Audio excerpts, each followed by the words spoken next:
So on today's episode, we got the last year of the Firebird Formula made. Back when I was in high school, you used to see these things everywhere. And nowadays, I barely see these at all. So let's talk to the owner and find out more about it. Hi everyone, my name is Kirk. This is my 2002 Pontiac Firebird Formula, and you're watching East Coast Garage.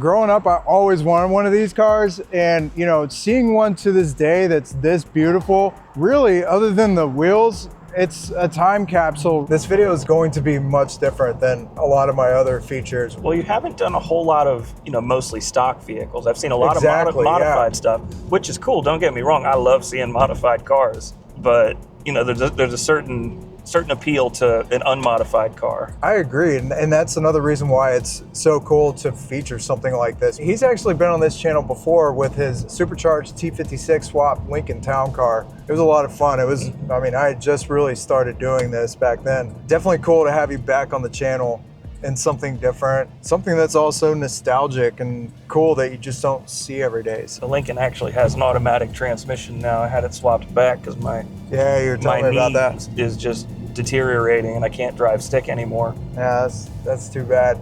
That's how I ended up buying this car. I was going to take the Lincoln to VIR, but I sent it down to Georgia to have the auto swap, have it swapped back to an automatic. Delays and timing didn't work out. I'd already paid for the track day at VIR, but I didn't have a car to take. So I got on Facebook Marketplace with the intent to just buy a beater, maybe a Honda Accord or a Civic, something I knew could make it through a track weekend and I could dump. And I came across this and I figured a Firebird V8 on track, that sounds like a lot of fun. Went, looked at it, bought it right away. And I love this color, man. This color is beautiful, honestly, because I don't recall seeing many of these like darker midnight blues. The order code was 28U. It's called navy blue metallic. Really wasn't common. They only made 142 formulas in this color in 2002. Wow, 142. Now it's funny because, especially the Corvette community is really big on the numbers and they're like, oh, this is the only Corvette. This is one of 10 that has this color with these wheels and this trim. So it's super rare. But, it is a interesting fact about this car and just the overall production. They didn't make many formulas in the 4th generation facelift as is, correct? They weren't as common as the Trans Ams, especially in the final year. 2002, they made just over 12,000 Trans Ams, only 901 formulas. And another thing that's cool about the Formula is it had the power of the Trans Am, but it looks like a V6 Firebird at the same time. Minus the exhaust. You can sit there and say, oh, it's got dual exhaust. It probably has the V8, but that would be kind of naive because it's easy to add dual exhaust to anything, really. Correct. With this color, the Formula emblem is harder to see than if it were like white or something like that, Well, it starts with F, so most people would just look at it and automatically, oh, that says Firebird. Firebird, right. Yeah, that's one of the things I really like about the Firebird, especially mostly stock. It's just as happy cruising around town as it is doing, 120, 130 at VIR. It can do both things. The seats are fine. The AC works just as well as it did in 2002. And it's not really a head turner. The Trans Ams, they're beautiful in their own way, but this flies under the radar a lot better. When the LS1 came out, it was a game changer for really the automotive industry as a whole. It smoke checked the Fords and Dodges of its day. It was just the powerhouse of American modern muscle, really. Well, it was such an affordable way to get over 300 horsepower in a car that previously was almost as fast as a Corvette, but just didn't have the extra spice. And then once it got 300 horsepower, it had the performance to back up the looks. Looks like pretty much factory, other than the strut tower bar, and that thing's pretty beefy, man. Very uncommon to see an LS motor that doesn't have a bunch of stuff done to it, and like factory manifolds with the factory heat shield, and very clean and well maintained, I can tell. It is easy to modify the LS motors, but I use the car for autocross. I've taken it to VIR. It really doesn't need more power the way it is. It's perfectly enjoyable with the 310 that it had from the factory.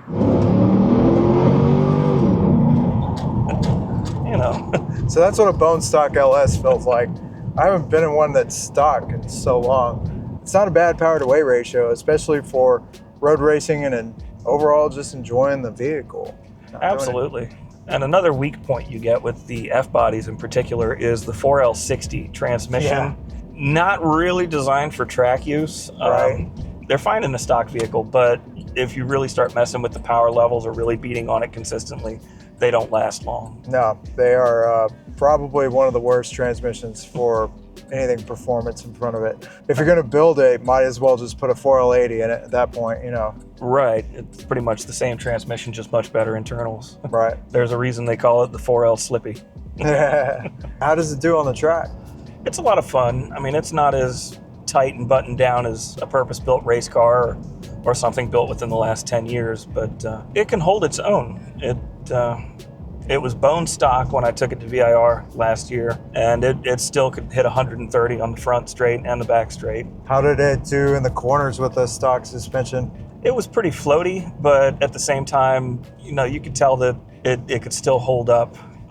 It wasn't as bad as I thought it was going to be. While it was a fun weekend, it showed that after 23 years, the rubber suspension bushings, even though only having 20,000 miles, they had seen better days. So I just ordered the all-in-one kit from BMR, threw it and had it all put in at one time, and it was just absolute night and day. It went from, you know, fun, slightly ponderous sports car to more of a purpose-built machine. It really tightened it up.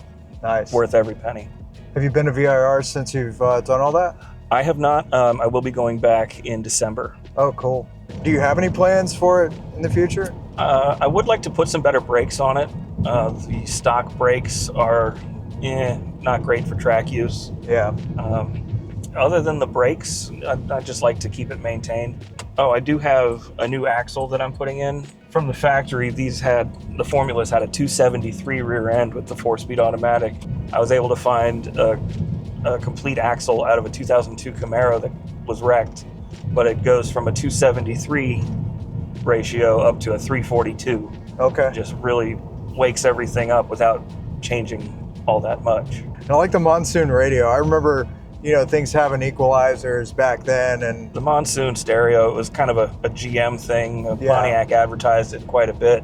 I just wish they had put the same amount of effort into making good speakers. You've got to be able to blast the Motley Crue in the Firebird, yeah. which I did at VIR. I was listening to a mixed CD. I had to buy a CD burner so I could listen to my songs on the factory radio. Yeah, CDs are like a thing of the past too. Now it's like, you know, who does that anymore? Well, if you're driving a 2002 Formula with a factory radio still in it, then you are. How many miles are on it? It's what, 23 years old now? Yep, it's 23 years old. When I bought it in November last year, it had 19,900 miles on it. Wow. I think it was a 2-owner vehicle. I'd be the third. I don't know how many people have had it, but whoever had it didn't really drive it. Yeah. They just kept it in a garage and rubbed it with a diaper every now and then. Yeah. I think it was $12,500 was the asking price. I didn't haggle with the seller just because when I saw the car and I saw how original and how clean it was, it had almost zero modifications. You know, the SLP air intake box, which I think was installed by the dealer, and he replaced the Y pipe. Other than that, it was completely stock. Nice. It's very hard to find these cars that haven't been molested in some way or another. Right, yeah. The car was driven so infrequently that when I got it, it actually came with the original wheels and the original BF Goodrich tires that it left the factory on. Wow. It had a second set of wheels and tires on it to be driven around because nobody wants to drive on 20-year-old tires. No, that wouldn't be safe. But yeah, I've still got the original wheels and BF Goodrich tires in my garage. Are they like dry rotted or anything? Surprisingly, no. They look like you could put them on the car and, you know, go for a spin. Absolutely will not do that. But it's just kind of neat to, you know, have it with the car. And it's cool that you race it because, you know, a lot of people with cars like this, they don't enjoy the vehicle for all that it's purpose built for. You know, these weren't race cars from the factory, but you could still drive them around a track and have some fun, of course. Oh, absolutely. It actually clicked over to 20,000 miles coming around one of the bends at VIR, which I thought was pretty fitting. That's cool. Finally gets to start living its life as a sports car. Yeah. a lot of these ended up on the drag strip with a lot of engine modifications and things of that nature, which is all fine and a lot of fun. But to hear about someone who has one of these that actually takes it around a road course is just cool. It spent the first 22 years of its life sitting in garages and just getting driven occasionally. And I mean, I bought it with the intent to take it racing. Nice. I definitely appreciate you coming back to the channel to show us this car and tell us all about it. So thank you. No problem. Had a lot of fun. Yo, shout out to Kirk for bringing out this stunning 4th Gen Formula. What's your favorite American sports car from this era? If you enjoyed this video, you'll definitely want to check out the one we did with Kirk's Supercharged Lincoln Town Car, as well as my latest upload. Thanks for watching, and we'll see you next time.